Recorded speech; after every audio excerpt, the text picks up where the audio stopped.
honorary economic advisor to the Northern Province, proved that he is worth of the steel and the trust.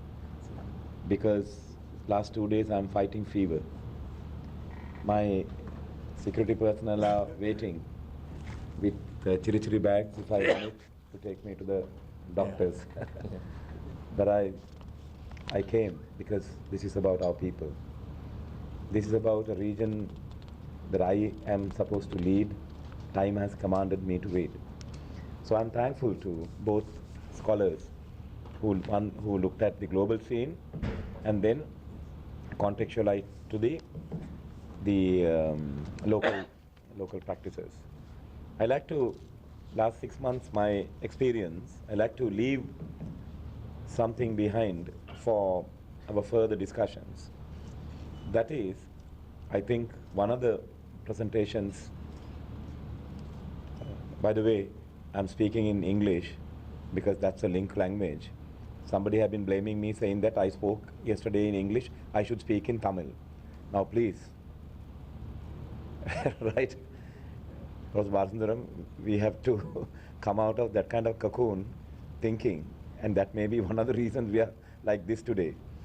If we are talking about global issues with people from the South, if I speak in Tamil, that will be disgrace to them and our time. Anyway, Governor, somebody blamed me yesterday for not speaking Sinhalese. Ah, there you are. So we are not alone. Okay, very good. Okay. So I was listening to last night Prime Minister Modi's visit to Australia and his address to the Australian Parliament. Surprisingly, how much of integrity and intellectualism he was able to put within 12 minutes of that speech. If you, I think it's on YouTube, you can hear that. My main concern is that somebody mentioned here about industrial culture. Sri Lanka suffers. Now, I'm not an economist, but I'm a political scientist. So economy, politics, sociology are three pillars interrelated. My outlook, when we especially compare to India, we don't have an industrial culture. Instead, we have a trading culture. Somebody brings something and keeps a margin and sells it. And therefore, the ownership to the economy is somewhat distant. If they can sell the same thing elsewhere, they will go. But if you talk and look at India's growth, even Tamil Nadu, which we often look down upon for their cultural and other colorful things, it's the second largest region contributing to the Indian economy today. It's only that 6 weeks ago, they tested the fastest train of India. How is this possible? It is because they believe in their land, because they believe in becoming part of the Bhumiputras or part of the Tesam, whatever language you want to use.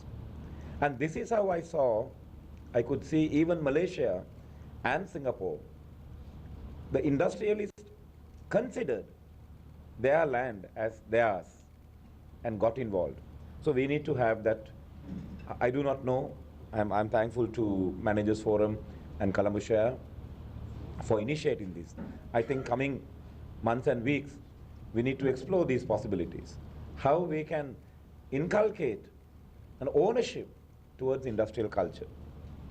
Then the second biggest issue that I have been facing here is the management. Because due to the war, those skilled people have migrated.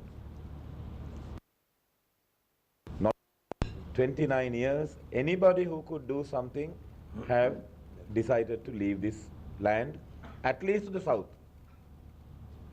So that is what I was just told, the social infrastructure breakdown.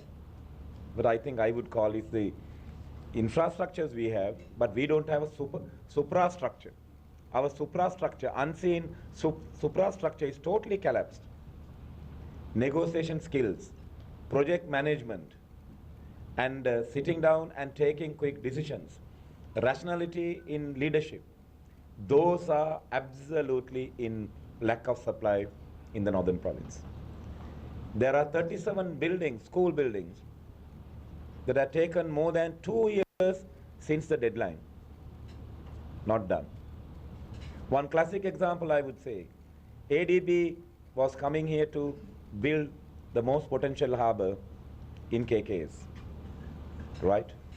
There were different opinions about culture, about fishing, and the fear of intruding from the southern fishermen here.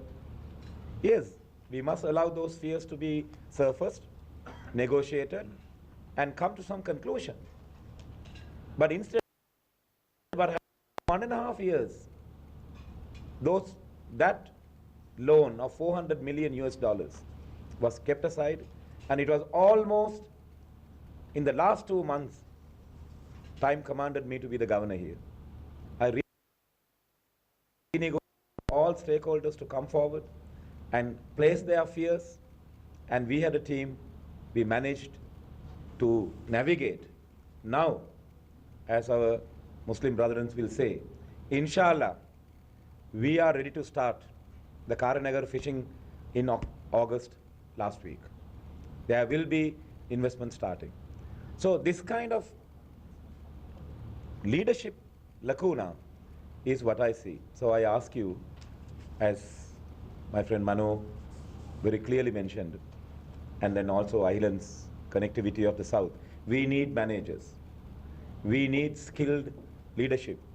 We need people who would see out of the box to solve our problems, because our problems are unique. Island, I can tell you, Karanagar Sino is done. We are hoping to go for a provincial, private, and public sector three-party agreement soon. It is a company, it has been building boats for last 25-30 years.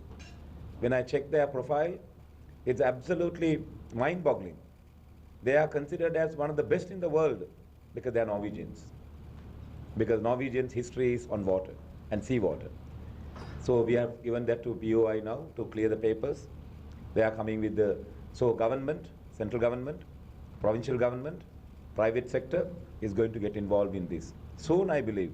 Because during the post-war time, from 2009 to now, 10 years, from Putlam to Potuville, Fisheries Corporation built 18 harbors. 18 harbors they built, and they gave 6 billion rupees as loans and grants for multi-day longboats. What has North done? North had been arguing, fighting, and disagreeing politically on the fear of building a harbor will bring Sinhalese fishermen here. Now, because I am a political scientist, I can talk this. This kind of fear, inward collapsing fear, will never take our nation, our country out of this box. So, if same people can go and live in Toronto at minus 38 weather, and in Alberta, minus 55 weather, what are they afraid of? What do we have to be afraid of? Our people are skilled. நாங்கள் கப்பல் ஓட்டிய தமிழர் என்றுதான் சொல்றோம். ஆனா கப்பலுக்கும் பயம், ஓடுறதுக்கும் பயம். இதான் நடந்திருக்கு. ஆகையினால, therefore, I think the Managers Forum can do a tremendous job here, training our people, identifying, and some of those fears and concerns are justified. There have been examples. But then are we going to sink ourselves with that, or talk face to face and solve those problems and take this country and our people? So I wish that we meet soon. Unfortunately, I had to go now because my fever level has increased. I'm afraid that I will collapse here. But I'm glad, I'm really glad that we identified few people who can talk economic terms intellectually, abstractly, as well as in practical sense. So I thank Ahilan, I thank Governor Kumaraswamy, Dr. Kumaraswamy, and my colleague. We are meeting after a long time, but we worked together in Lake House and Perk, we work together because we are on the same path. We need our people to come out. Last night when I heard Dr. Kumaraswamy's presentation, that we were only second to Japan.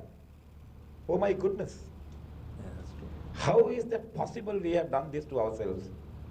We need another war. A war of commitment. A war that we will fight our inefficiency. A war that we will work together. A war that will take this country out of where we are today. So I thank you.